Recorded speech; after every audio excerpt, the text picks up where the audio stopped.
మహాగణాధిపతయే నమః. ఓం గురుభ్యో నమః. ఓం శ్రీమాత్రే నమః. పరమేశ్వర స్వరూపమైనటువంటి జ్యోతిష, వాస్తు మరియు ఇతర అనేకమైనటువంటి శాస్త్రములను మనకు అందించినటువంటి మహర్షులకి నమస్కారం. హయగ్రీవ హయగ్రీవ హయగ్రీవేతి యో వదేత్ తస్య నిస్సరతే వాణీ జనుకన్యా ప్రవాహవత్. అరుణాం కరుణాతరంగితాక్షీం ధృతపాశాంకుశపుష్పబాణచాపాం అనిమాదిభిరావృతాం మయూకైః అహమిత్యేవ విభావయే భవానీం. శ్రీమాత్రే నమః. ప్రేక్షకులకి ఆ లలితాంబిక అమ్మవారి యొక్క అనుగ్రహం పరిపూర్ణంగా కలగాలని మనస్ఫూర్తిగా కోరుకుంటూ, మనము ఈ ఉగాది నుంచి ఆల్రెడీ మనం ఆదాయము, వ్యయము, రాజ్యపూజ్య, అవమానం గురించి వాటి గురించి మాట్లాడుకున్నాము. అయితే ఈ ఉగాది నుంచి ద్వాదశ రాశుల వారికి కూడా, లేదా ద్వాదశ లగ్నాల వారికి ఏ విషయాలు చేయకూడదు, ఏ విషయాలు చేస్తే బాగుంటుంది, దేవతా ఆరాధన కానీ గోసేవ కానీ ఏం చేసుకోవాలి, అదేవిధంగా కొంతమందికి జాతకం ఉండదు, అలాంటి వారికి ఏ మంత్రం చేసుకోవడం ద్వారా అమ్మవారిది ఎటువంటి ఇబ్బంది నుంచి అయినా బయటపడతారు అనేటువంటి విషయాలు మనం ఇప్పుడు తెలుసుకుందాం. సింహలగ్నము, సింహరాశి. సింహం వారికి కనుక చూసుకున్నట్లయితే మీకు ఈ సంవత్సరం క్రోధినామ సంవత్సరంలో బాగుండాలి అంటే, చూడండి, మన నిర్ణయాలే కదా ఏదైనా కూడా మనం బాగుండాలంటే మన నిర్ణయాలు వల్లే మనం బాగుంటాం. ఫస్ట్ డూస్ డోంట్స్లో డోంట్స్ చెప్తాను, ఏమి చేయకూడదో చెప్తాను. మనీ ఎవరికి పొరపాటును కూడా తొందరపడి ఇవ్వకండి. ఫైనాన్షియల్ మ్యాటర్స్ ఒకవేళ మీరు ఇవ్వవలసి వచ్చింది, మీ సొంత వాళ్ళకే ఇవ్వాలి, తప్పదు. నేను ఇవ్వకపోతే ఎవరిస్తారు అనుకున్నప్పుడు మాత్రం మీరు దాన్ని రిటర్న్ ఎక్స్పెక్ట్ చేయకండి. రిటర్న్ అనేది అస్సలు ఎక్స్పెక్ట్ చేయకుండా ఇచ్చే ముందు మీరు ఒకటే గుర్తుపెట్టుకోండి, ఓం గం గణాధిపతయే నమః అనే నామస్మరణ చేయండి. ఖచ్చితంగా ఆ గణపతి మిమ్మల్ని కాపాడుతాడు. అలాగే కొంచెం పార్ట్నర్స్ని ఎంపిక చేసుకునేటప్పుడు రెండో పాయింట్ ఏంటంటే, మనం ఒక్కోసారి ఏమైపోతుంది, పార్ట్నర్స్ని ఎంపిక చేసుకునే విషయంలో పప్పులో కాలేస్తాం. అర్రే ఇలాంటి పార్ట్నర్ని ఎంపిక చేస్తున్నాం ఏంటి, జీవిత భాగస్వామి కావచ్చు, బిజినెస్ పార్ట్నర్ కావచ్చు, వ్యాపార సంబంధించినటువంటి భాగస్వామి కావచ్చు, తప్పుగా మనం ఎంపిక చేస్తాం. వాళ్ళ పనులన్నీ స్లో అవుతుంటాయి. కాబట్టి ఈ విషయంలో చాలా జాగ్రత్తగా ఉండండి. రెండవది. ఇక మూడవది, కాస్త వాహనం మీద వెళ్ళేటప్పుడు, కొద్దిగా నీటి ప్రదేశాలకు వెళ్ళినప్పుడు, పర్టికులర్గా వాటర్ ప్లేసెస్కి వెళ్ళినప్పుడు చాలా చాలా చాలా జాగ్రత్తగా ఉండండి. గుర్తుపెట్టుకోండి, ఇవి మీకు బాగా కలిసి వస్తాయి. అంటే ఈ జాగ్రత్తలు తీసుకోండి. కలిసి వచ్చేవి చెప్తాను ఇప్పుడు. జాగ్రత్తలు ఏమేమి తీసుకోవాలి, నీటి ప్రదేశాలు వెళ్ళకూడదని చెప్పాను. కలిసి వచ్చేవి చెప్తాను ఇప్పుడు. గుర్తుపెట్టుకోండి. ఏమిటది అంటే, ఒకటి, మీకు ఈ సంవత్సరం ఏదైనా ఒక ప్రాపర్టీ ప్లాన్ చేసుకొని కొన్నారంటే అది మీ భవిష్యత్తును మారుస్తుంది, అద్భుతమైన దిశగా మారుస్తుంది. ఒకటి, ఏదైనా కొన్నా లేదా ఏదైనా విద్య నేర్చుకున్నా ఈ సంవత్సరం మీ జీవితాన్ని మలుపు తిప్పుతుంది. గుర్తుపెట్టుకోండి.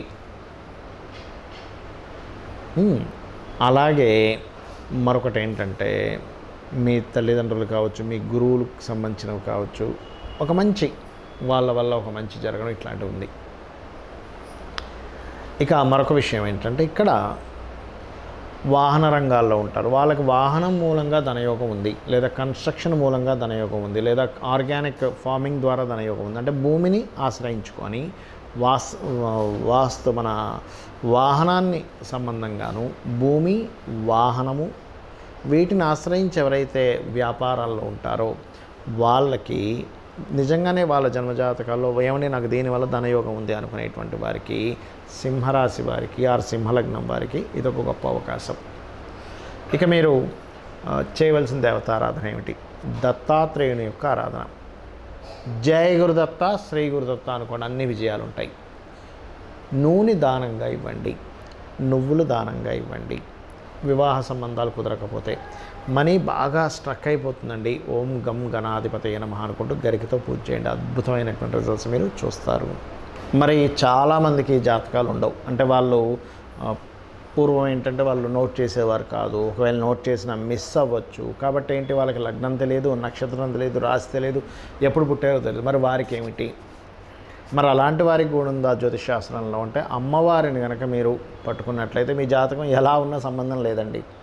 జాతకం ఎట్లా ఉన్నా, ఏళ్ళనాడు శని నడుస్తున్నా, సర్పదోషాలున్నా ఏ దోషం ఉన్నా ఏం కాదు. అయితే దానికి పర్టికులర్ ప్రాబ్లంకి పర్టికులర్గా ఏ మంత్రం చేసుకోవాలో చెప్తాను. ఇది కనుక మీరు చేసుకోగలిగితే, నాకు ఈ ప్రాబ్లం ఉందండి, అమ్మవారిది ఈ మంత్రం చేసుకోగలిగితే అమ్మవారే రక్షిస్తుంది, మీరేమి టెన్షన్ పడక్కర్లేదు. గుర్తుపెట్టుకోండి, ఏమిటది చెప్తాను. ఒకటి, మీకు మీరుగా ఎదగలేకపోతున్నారు అనుకుందాం. కాసేపు ఎన్నో సంవత్సరాల నుంచి ఇదే ప్రాబ్లం అండి నాకు అని అనుకున్నప్పుడు మీరు చేయవలసింది ఏమిటి అంటే, ఒకటే గుర్తుపెట్టుకోండి, రక్షణ కావాలి. ఎదగాలంటే ఎవరు కావాలి? ఇప్పుడు చూడండి, ఎవరినైనా ఒక పెరగాలి, విశ్వంలో చూడండి, ఒక పక్షి, చిన్న పిల్ల పక్షి పెరగాలంటే ఏంటి? తల్లి ఫీడింగ్ ఇస్తూ ఉంటుంది. జీవుల్లో కూడా మనుష్యుడు కనుక ఒక స్టేజ్ వరకు రావాలంటే తల్లి నిత్యము చూసుకుంటూ ఉంటుంది. అంటే ఏంటి? శ్రీమాత్రే నమః. ఇది చేసుకోండి చాలు, ఇంకేం అక్కర్లేదు. మీకు ఒక రక్షణ ఏర్పడుతుంది. సరేనండి, పెరిగాను, నాకు ఇక్కడ మరి సంపాదన కావాలి కదండి అన్నప్పుడు ఒకటే గుర్తుపెట్టుకోండి, ఓం ధర్మాధార ధనాధ్యక్ష ధనధాన్య వివర్ధిని ఈ మంత్రం చేసుకోండి చాలు. లేదు, ఓం సంపత్కరై సమారూఢ సింధుర వ్రజసేవితాయ నమః. ఏ మంత్రమైనా గుర్తుపెట్టుకోండి, మినిమం 40 మినిట్స్ చేయాలి మినిమం. ఇంకా మ్యాక్సిమం మీ ఇష్టం, మీ భక్తి మీ ఇష్టం, మీ యొక్క భక్తి అంతా కూడా గుర్తుపెట్టుకోండి. అలాగే మరి నాకు నేను ఏ మాట మాట్లాడినా నాకు మిస్కమ్యూనికేషన్స్ అవుతున్నాయండి, నాకేంటో అర్థం కావట్లేదు, సహకరించే వాళ్ళు లేరు, నాకు అసలు బ్రతకాలం లేదు, ఎవరితో మాట్లాడినా ఎవరిని కదిపినా నా తప్పు చూపిస్తున్నారు, మరి దీనికి ఏమిటి అంటే, దీనికి అద్భుతమైన మంత్రం ఉంది లలితా సహస్రనామాల్లో. అదేమిటి అంటే, ఓం కర్పూర వీటికామోద సమాకర్ష దిగంతరాయై నమః. రైట్.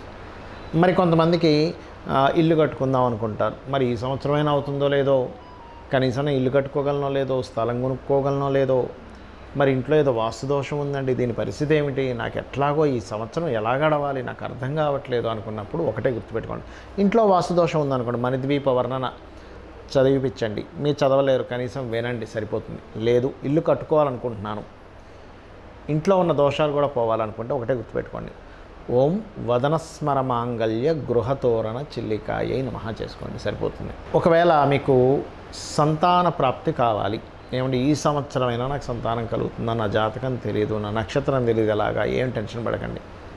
మీరు ఏం చేస్తారంటే, ఓం దిగంబర దిగంబర శ్రీపాదవల్లభ దిగంబర లేదా దత్తాత్రేయ చరిత్ర పారాయణం చేయొచ్చు. కుక్కలకి, మీ వీధి కుక్కలకి బిస్కెట్స్, బ్రెడ్ ఏదైనా వేస్తూ ఉండండి. అలాగే దీనికి కూడా శ్రీమాత్రే నమః బ్రహ్మాండంగా పనిచేస్తుంది, ఎందుకంటే తల్లిదనం కావాలి కదా, అందుకని. అలాగే రుణాలు ఎక్కువగా ఉన్నాయండి, ఈ సంవత్సరమైనా తీరుతుందా లేదా, ఓం అపర్ణాయై నమః అద్భుతంగా పనిచేస్తుంది. అలా కాదండి, నేను కొన్ని సంవత్సరాల నుంచి వెయిట్ చేస్తున్నాను, వివాహం అవ్వట్లేదు, కానీ నా జాతకం తెలియదు, ఎలాగా జాతకంలో తెలిసినా కూడా ఎన్ని పరిహారాలు చేసినా అవ్వట్లేదు. భక్తిగా కనుక మీరు భక్తి శ్రద్ధలతో అమ్మవారిని తలుచుకొని, అమ్మ నాకు వివాహం అవ్వాలి, నువ్వు ఉన్నావు నాకేంటని చెప్పి మీరు కనుక చేయగలిగితే, మంత్రం ఏమిటి అని చెప్పి చూసుకున్నట్లయితే, కామేశబద్ధ మాంగళ్య సూత్రశోభిత కందరాయై నమః. మరొక కొంతమందికి వివాహం అయింది కానండి, మాటికి గొడవలు అవుతున్నాయి అన్నప్పుడు మీరు శివకామేశ్వరాంకస్త శివాస్వాధీన వల్లభాయై నమః చేసుకోవచ్చు. లేదా మందస్మిత ప్రభాపూర మధ్యత్ కామేశ మానస కూడా చేసుకోవచ్చు. అద్భుతంగా ఉంటుంది వాళ్ళ జీవితం అలా కనుక చేయగలిగితే. అలాగే మరి గండాలు ఉన్నాయండి, ఏం చేయాలి, నాకు ఫలానా గండం ఉందని చెప్పారు, ఆ గండం చెప్పారు, ఈ గండం, ఏం టెన్షన్ పడకండి, దుర్గా అమ్మవారు మిమ్మల్ని గండాల నుంచి బయటపడేస్తుంది. ఓం దుమ్ దుర్గాయ నమః గుర్తుపెట్టుకోండి. లేదా సుబ్రహ్మణ్యేశ్వర స్వామి అష్టకం చదువుకోవచ్చు.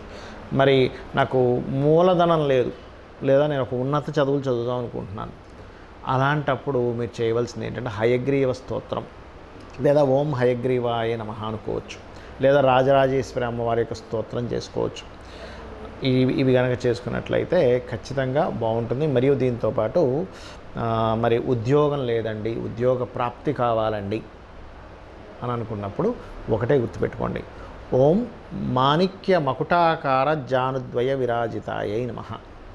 లేదు, ఓం శ్రీమాత శ్రీ మహారాజ్ని శ్రీమత్ సింహాసనేశ్వరి నమః.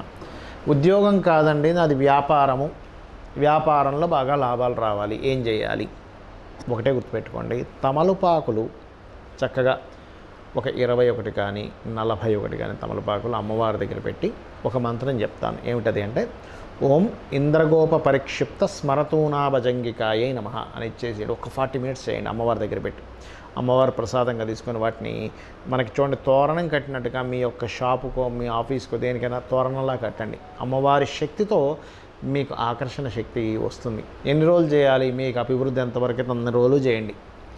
అడగంగా మనకు ఆకలి వేసినప్పుడు ఎన్ని మెతుకులు తినాలండి, అడగంగా ఆకలి తీరే వరకు ఎలా తింటాం, ఇది కూడా అంతే. మరి నేను విదేశాలకు వెళ్దాం అనుకుంటున్నానండి, నా జాతకంలో ఉందో లేదో నా జాతకం తెలియదు, మరి ఏమిటి, ఏ శక్తి నన్ను విదేశాలకు పంపిస్తుంది? ఆంజనేయ స్వామిని కనుక నిత్యము 2 పూటలు కనుక మీరు హనుమాన్ చాలీసా చెయ్యగలిగితే ఖచ్చితంగా మీరు విదేశీ యోగం కలుగుతుంది. అందులో ఎటువంటి సందేహం లేదు. శ్రీమాత్రే నమః.